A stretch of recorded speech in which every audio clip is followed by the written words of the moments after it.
How do I truly forgive myself for not being present with another, Janice?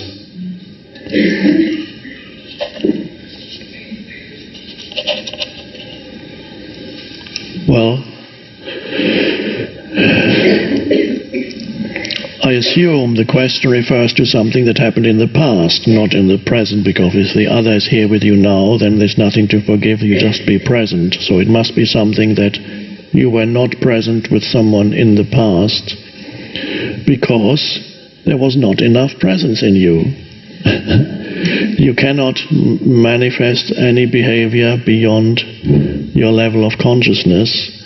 Either you had no idea what presence was, you were not yet able to access that dimension of consciousness, or it was there very weak in you, not strong enough perhaps to survive in that particular interaction or relationship.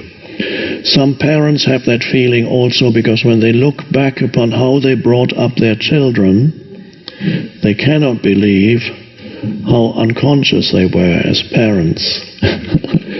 Now, there's no such thing as totally conscious parents. No matter what you do, there's always something that you don't do right. Absolute perfection is just not possible. But there are now, for the first time perhaps in history, there are parents who are relatively conscious, who are endeavoring to be conscious as parents. In my generation, it was unheard of. Conscious parents, what is that?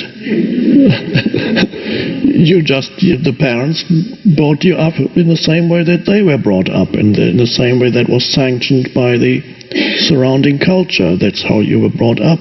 Conscious parents, what's that nonsense? And of course, in my generation, I didn't know anybody who had even remotely conscious parents. My parents, of course, they did the best they could. They loved me to the best of their ability, but they were both very unconscious. In the later, when my dad was very old, some of the egoic self broke off, little bits of pieces of his ego disintegrated. There was still an ego left, but the massive ego that he had before started to dissolve. If he had lived beyond his age, he reached the age of 90, perhaps if he had lived to 100 or 110, he might have gone much further still. But my parents were deeply unconscious. There was constant conflict at home, terrible drama and scenes and shouting and screaming and physical violence. It was a nightmare. And that was not uncommon.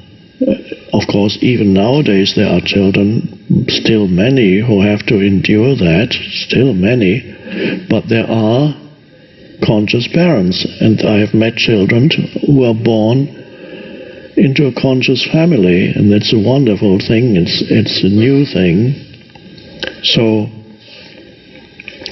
forgiving yourself for not being present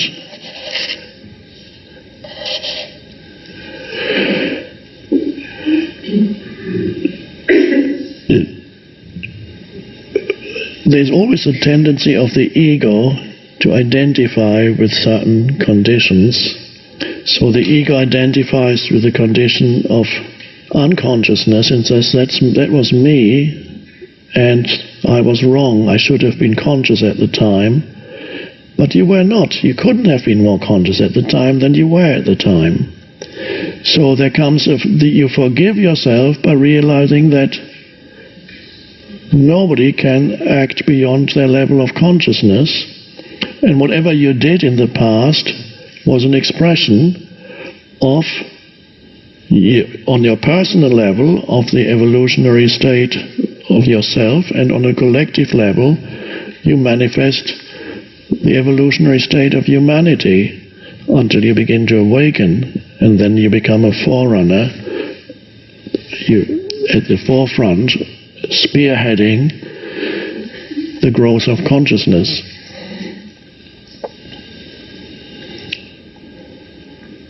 There were many silly things I did in relationships when I was in my 20s, unconscious. Nothing drastic, fortunately, but it could have been. But hurting people, but not being aware of it, egoic motivations, and so on. I wasn't even there. There was conditioning operating through me, the ways in which my mind had been conditioned. I wasn't awake yet, so it was a kind of dreamlike state. So it shouldn't be that difficult to forgive yourself for something that you did in a dream, and the unconscious state is very much like that. If you have still an opportunity to go to this person and perhaps explain that you were unconscious, that is, we don't know what level of consciousness this person is at, whether this person would be able to listen to you and even understand what you're saying. So, or this person may not be alive anymore, or there may not be an opportunity to speak. But either way, you forgive yourself by realizing that there is ultimately nothing to forgive.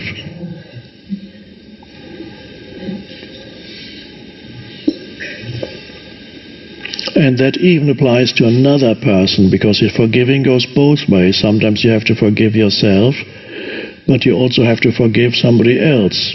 If you do not want to carry the enormous burden of carrying a grievance, which is a dreadful thing, that could just one grievance towards another human being, that is a heavy grievance that you carry, can stop the arising of presence in you.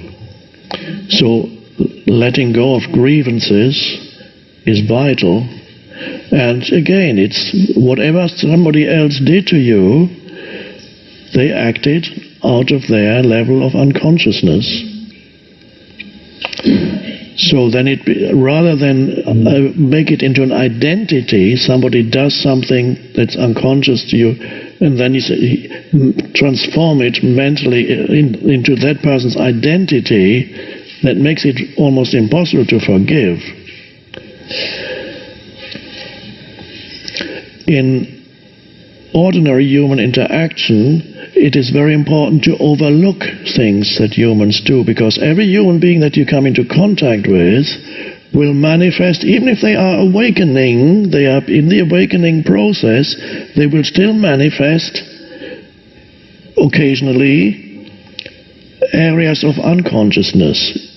When they interact with you, they might lie to you for some reason here and there, they might do this or that, and then if you focus on that excessively, you say, he lied to me. Okay, have you ever lied to anybody? No, I never lie. Okay, then you need to. He lied to me, and then you focus on that and you amplify that and you make that into part of his or her identity. And then it's very easy to do that, and this is judgment, and you focus on that little thing and you amplify it, and it becomes part of who you think that person is. So if you want to have a relatively harmonious relationship, many things you need to overlook in the other person, because every person has his or her unconsciousness that occasionally manifests. Hopefully not massive unconsciousness, because you might not want to be with him or her to have a close interaction, but some unconsciousness, yes.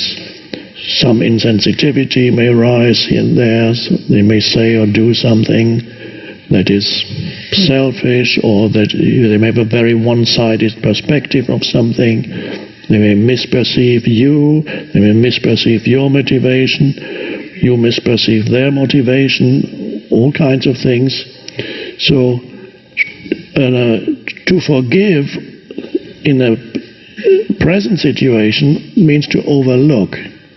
So it's not the big forgiving, but an overlooking of things so that you can focus on the being of the other person rather than focus on the faults, which are unconsciousness.